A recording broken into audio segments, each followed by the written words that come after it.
Halo guys, kembali lagi di channel Red Black White Gaming ya guys.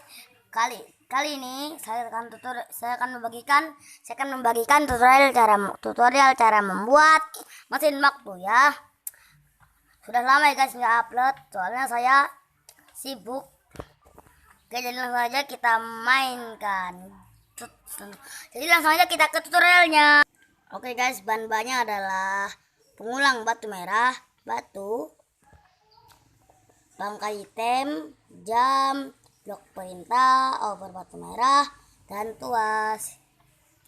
Kita letakkan pengulang batu merah di sini dan sebelah sini. Terus, tuh ada yang ketinggalan ya. Saya lupa redstone-nya. Kita kasih redstone di sini dan batu di sini. Jangan lupa kasih komen blok. Kita tulis time at 5000. Sudah.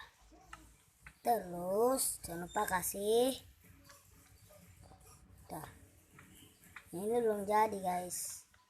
Tekan dulu dah.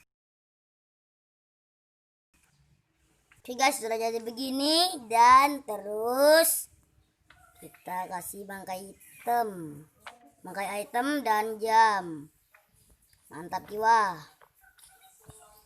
Terus sudah jadi guys. Jadilah mesin waktu. Lain kali kita akan membagikan cara membuat mesin waktu Doraemon ya. Ya. Oke guys, gitu aja video kali ini. Jangan lupa subscribe, nyalakan loncengnya, like, komen. Oke lah, bye bye.